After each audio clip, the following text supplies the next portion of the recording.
You are watching the 8.6 lesson video on solving systems using substitution.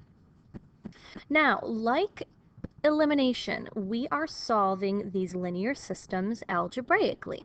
Now, we call this substitution because we are doing a ton of substitution, even more than what we did with elimination.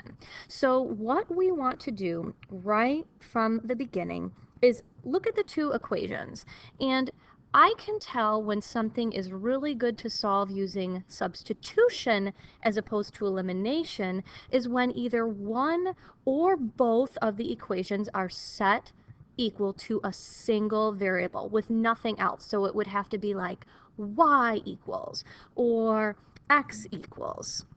Maybe we want to just add this up top. So we're going to look for x equals or y equals. And if it's really easy to make that happen, maybe sometimes we just have to move a number over to the other side, we can definitely do that too. Okay, so we're going to look at number 1. And yay, what we just talked about is happening. Not in even one of the equations, but wow, this is pure magic. Both of our equations are equivalent to y. So if both equations equal y, what do you think that means that we can do with the right-hand side? You guessed it, we can set them equal to one another. Since one equation is equal to y, the other equation is equal to y, all I need to do is replace the y's with the right-hand sides of the equation. So x plus 3 is equal to negative x plus 11. Now for me, this equation is a great equation to sort, where I'm going to put my variables on the left and my constants on the right. So I'm just going to add some 1's in here so I don't forget about them, because that can happen. Well, my 1x is on the right side, so we're just going to bring them down. That plus 3 needs to move to the other side, so we're going to use its additive inverse and move that to the other side. Then the minus 1x is on the wrong side of the equation. Again, move it over to equal sign and change the sign. And my constant of 11 is good to go. Bring him down. Next thing, we just combined our like terms, which now are on both sides of one another, or both sides of the equal sign. So 2x is equal to 8. Last but not least, figure out what 1x is equal to by dividing both sides by 2. And we found that x is equal to 4. Just like elimination, with substitution, once we find our x, we also have to find our y value. So what that means is we are going to just take one of the two equations. Let's go with the top one. It doesn't have a negative in it. So y is equal to x plus 3. And anytime we see an x, hey, isn't this really the same thing that we did with elimination? This is so cool. So we're just going to put in the 4 for our x. So y is going to equal 4 plus 3. So y equals 7. So if I graphed these two lines, they would intersect at the point 4, 7. And you know what? Let's go ahead and do that. That's a really awesome way to check this one, since they're both in slope-intercept form. Now when I graphed these, it looks like my intersection is off the off the screen, off the window, off the grid. I can't speak this morning. I'm going to change this to a 10, and here we go. We can see it again. And remember, if we want to find our point of intersection, we just go into menu, a couple options. I'm going to go into the geometry menu, find points and lines to find my intersection point of my two graphs, which, oops, let me hit Control Escape to undo that. I wanted to just grab this point label, and instead I grabbed the actual point itself. But we are right. This is the point 4, 7. Now, I just wanted to show you how to check using substitution, because it does tell us to do that in the directions. I probably won't do this with every single question, because there's so many other more efficient ways that we can check our answers. As long as we're showing the algebra for the problem, I don't mind if you're using your technology to check. So we have y equals x plus 3 and y equals negative x plus 11. So what we're going to do with both equations, and I'm just going to show that this side of my box is going to be the check side.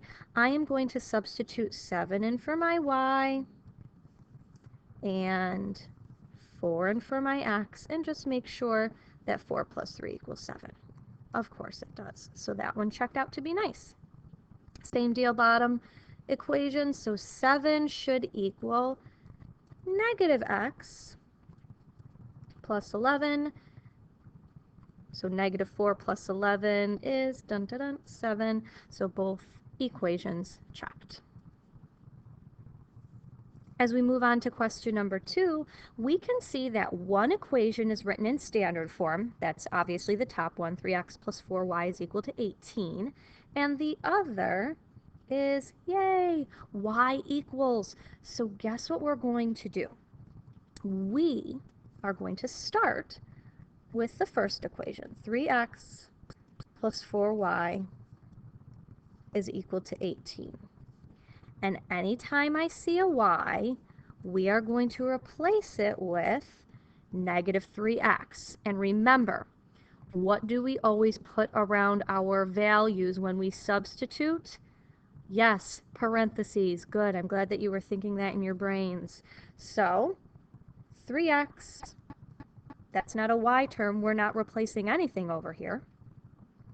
Plus 4y, but my y is actually the same as negative 3x, and that equals 18. Okay, I'm loving this equation now because now I just have one variable, and I can solve this when I just have one variable. Make it look simpler, so 3x, and we'll just multiply 4 times negative 3x. So 3x minus 12x equals 18. 3x minus 12x is negative 9x equals 18. Pretty simple equation once you substitute, which is great. That's the whole point of this. After we divide both sides by negative 9, we get x is equal to negative 2. And typically I say stay away from equations that have negatives when you are trying to find the second value, but my first equation is a lot more complicated, so I'm actually going to use my bottom equation to help me. So let's start with y is equal to negative 3x. We just said that x is negative 2, so here we go substituting again, using those parentheses, and my y value is positive 6. So my point of intersection is the point negative 2, 6. All right, let's talk through how we can solve this using our calculators using the algebra systems tool. So 2 equations, x and y, and then all we need to do, just like what we did with the elimination questions, is type in the 2 equations and make sure that they're giving us the same answer that we just got algebraically. And if they don't, then we just go back and check our work. But yay, we did, so we did it right. Life is great. Okay, let's have a look at question number 3. Again, we are jumping for joy. We know this is definitely a substitution question because y is all alone. So what we'll do is we start with the other equation. That's the one thing that's a little weird. So we start with the 4x plus 3y equals 27.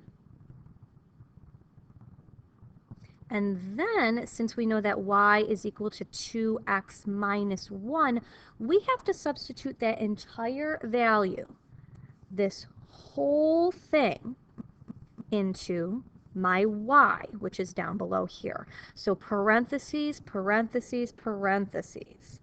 So 4x plus 3 times 2x minus 1 equals 27. Okay, let's keep going with this. So 4x plus, well, it looks like we need to do some distributing here. So plus 6x minus 3 equals 27. And there's a few ways that we can go about solving this. My 4x and 6x are right next to each other. So I'm just going to group those together. And I'm going to move my -3 to the other side. So I'm going to sort and combine in one step. Did I lose any of you? So I'm moving this -3 to the other side. Okay, so now I have 10x. I'm running out of space here, but that's okay. 10x is equal to 30, and we're almost done. Let's squeeze it in. Let's divide both sides by 10 to figure out what our x value is. And 30 divided by 10, that's easy. X is equal to 3. Let's now find our y value. Again, let's stick with the easy equation first, or the more simple equation, which I happen to think is my top one, but it really doesn't matter. Remember, it doesn't matter. And then we're going to substitute in 3 anytime we see an x. So y is equal to 2 times 3 minus 1, which is 6 minus 1. And my y value is 5. So these two lines intersect at the point 3, 5. And I just wanted to do a quick check. I'm actually going to graph these. So why don't you pause the video, check, I'll do the same, and then we'll meet back. So here is my check. I graphed both of them. Notice how the blue function, I actually had to change to a relation because it was not set equal to y. Okay, let's save question number 4 for class. And question number 5 was left blank, but we're going to write one in here. So let's write in the problem 3x, oops, my screen's jumping around. Okay, let's try that again. So 3x equals y minus 2 as one of the equations. And then the other equation, let's write 3x minus 5y equals 26. Okay, so this question here is actually unique, but it's something that we can use substitution for. And you might say, well, how? Because we don't have x equaling anything or y equaling anything. This is what I like to call maybe a special case. So what I have seen up here is that 3x equals y minus 2. But in my second equation, I also see a 3x. So since 3x equals this whole quantity of y minus 2, I can actually put in y minus 2 whenever I see not just an x, when I see a 3x. So we're going to start with our second equation. The 3x minus 5y equals 26. And anytime I see a 3x, I am going to put in y minus 2. So y minus 2 minus 5y equals 26. Wasn't that fun? All right, let's keep going. So I'm going to sort.